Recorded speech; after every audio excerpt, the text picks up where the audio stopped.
Hi, it's Mike D at downpeppertreelane.com.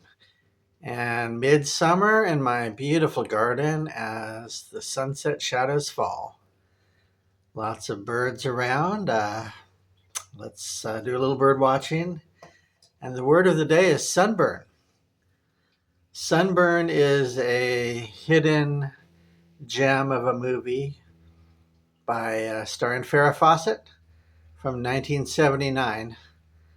And when I was a kid, Farrah was a really big star, so I wanted to pick an offbeat kind of film, although it's a crowd pleaser. It's not like some weird artistic film. It's crowd pleaser all the way, and hope you explore it.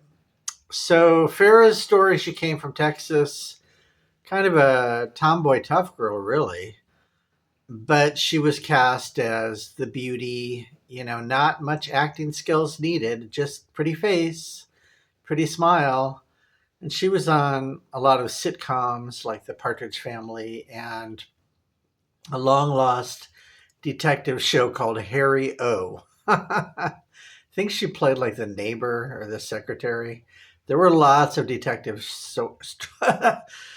shows that are just lost to history, and Harry O is one of them. You can look that one up. And they were usually like tough guys who would crack the case. And this was mid 70s. So she gets offered a big detective series called Charlie's Angels. And the gimmick is you don't know who their boss is. He's hidden. All you hear is the voice. So, and three beautiful women are going to be the private detectives. And she got the lead role. It was fantastic, a phenomena. I remember this was 76. She would be on every magazine cover, really, across the board. Just all media, variety shows. And I mean, they even threw her on the Brady Bunch variety show. I mean, just everywhere she would go, she would light up the ratings and just be a huge success. So, um, she had done one movie called Logan's Run, which was pretty good science fiction movie. It's weird. It's about a futuristic society where when you turn 30, you die. They kill you. And she was 29 when she made it. I'm like, wow. But it's creepy and it's well done. So she had kind of TV and film going for her. And back then it was hard to switch between the two. They do it all the time now, but not so much back then. And after 1 year, she's like, "Oh no, I'm going to be a movie star. I don't like filming every week, these shows. I want to take my time and do quality movies."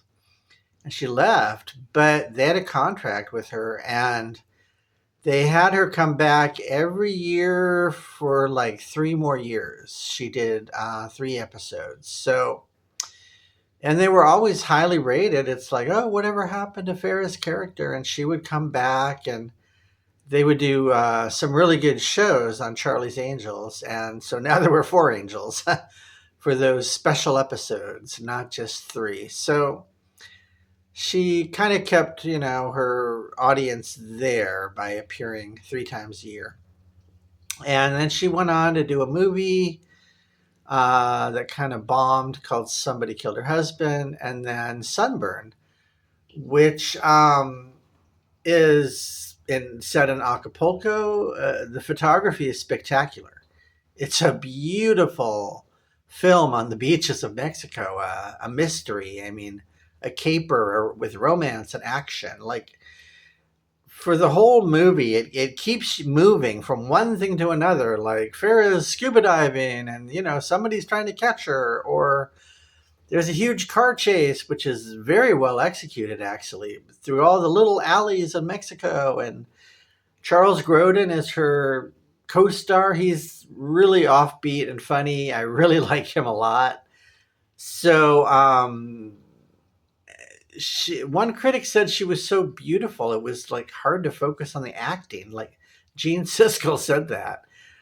I mean, that's not her fault, that's what they said about Brigitte Bardot, but she was still bringing a performance to the film, lighting up the screen. She has charisma. And the plot it's funny. It's overly complicated. I mean, it's like has to do with insurance fraud, and there's a whole cast of characters like the board game Clue. Like there's like Professor Plum, and every character has a possible motive, or maybe you can trust them, maybe not.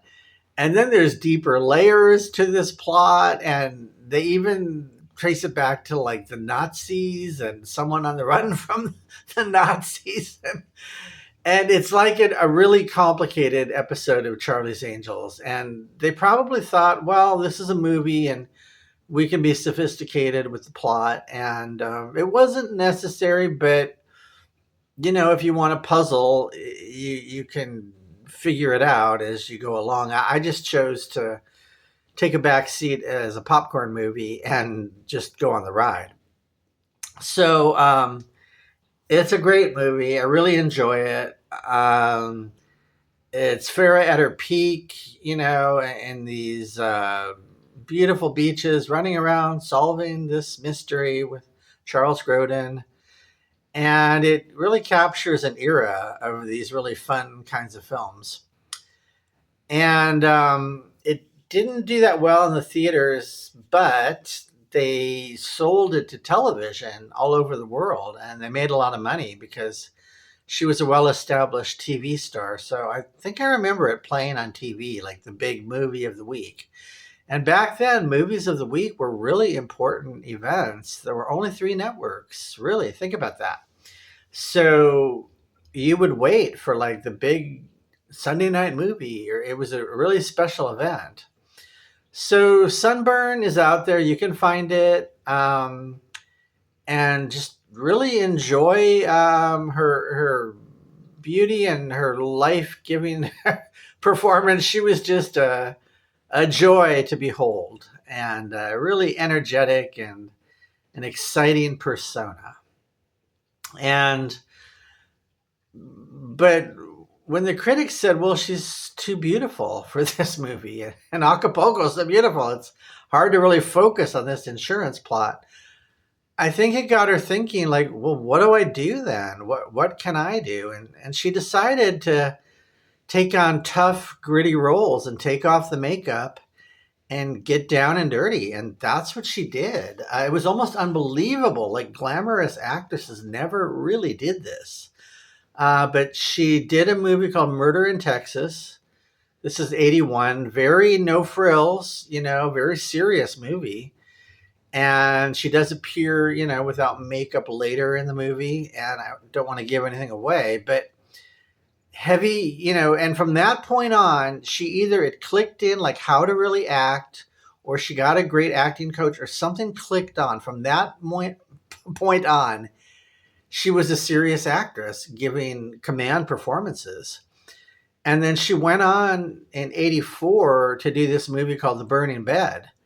And it was about domestic violence, and it was a really tough, heavy movie. But I remember this was like the #1 rated TV movie of, I think, the 80s, of the entire decade. It was like everybody wanted to see Farrah Fawcet in this really heavy role. And can she act? And like, it was a massive success. I mean, she pulled this off, and hard to watch, but really good drama. And then she went on to Extremities. Oh my God. I mean, you've never seen anything like Extremities. It was a Broadway play, and then it was a movie. I mean, it's kind of about a rapist trying to trap her in a house, but she turns the tables on him. So it's a moral dilemma. It's like, how far is she allowed to go for revenge against this guy that was really trying to kill her? And what is she allowed to do? What should she stop and call the police, or just, take this guy out? So it's one of those moral dilemmas, but it's extremely intense. I'm going to tell you that right now. All right. Like, you have to be in a really serious, heavy mood and really take your time with this movie, Extremities, and really get into it and really ponder it. and what the issues women have to go through with stalkers and stuff. And it's real. This ain't no joke. After you watch Extremities, so she did a great job, and she took it on Broadway. And I remember she broke her arm and her collarbone. I mean, this was the real Farrah. This was the real tough Texan. And once again, in life, you got to be your real self. She had to walk away from like fluffy celebrity things and show her real personality and really get down and dirty. And this is who she was. She was a kind of a tomboy athlete. And that's what you have to do in life. You have to take the hero's journey and be your true self. So she took a lot of risks that were not necessary, but she wanted respect and was tired of being like, oh, this pretty smile or these pretty eyes. I mean, she had the most successful poster in history. I think it sold like 6 million or something, this poster of her. So she was just tired of being cheesecake. I mean, Brigitte Bardot had the same thing, but Brigitte did not know how to get out of it. She ended up just retiring and working with animals. But Farrah was like, no, I'm going to do really intense TV movies. And she did get back into film eventually. There's some good stuff that she did on movies. There's one called Man of the House. It's a good movie. But mostly she was known as the big television movie of the week gal, like in the 80s and 90s. And you could really count on her to deliver a command performance. And you can definitely look through her work and find a lot of treasures, not just Sunburn, but um, the ones I mentioned, and all kinds of hidden treasures. She did a movie called Silk Hope, which I really like, where she kind of did go back to farming and ranch in Texas. It's a good story. It's well made. Her TV movies, I think, were better than a lot of films that you see in a theater. I think she made sure she had really high quality directors and actors around her, and she had that kind of power. So she had problems in her personal life. Her son was difficult. She never married Ryan O'Neal, and he was kind of a handful. And her son had emotional problems. And the big earthquake in '94, I remember, it broke her house in half. So that must have really hurt her financially, and she had to work a lot after that, I remember. But a beautiful house on the top of the Hollywood Hills, and it broke in half. And there were just problems. She did have domestic abuse against her by another guy. And, she was a tough gal and making it in Hollywood. And with Ryan O'Neal, that was kind of the great love of her life. And they did a few things together. They did a good movie called Small Sacrifices, based on a true story, another like gritty tale of a murderer. No more fluff or cotton candy. Farrah Fawcet was playing hardball all the way, getting respect that she deserved. So she ended up doing like a reality show, Chasing Farrah, and then she got cancer around 2006 or 7. And then she fought it for like 4 years, a really, really intense fight of her life. And she even went to Germany for some really intense treatments not available in America. I don't know how much they helped her. They might have given her like another year or something. But she did a documentary about the German trips at the end of her life. Once again, no makeup. Her friend just did a handheld video, really raw, showing her cancer treatments. So you can find that if you want. And just a great celebrity and performer. She always seemed like she would just light up a room, and just one of those spectacular stars. Although her destiny was kind of in television more than film.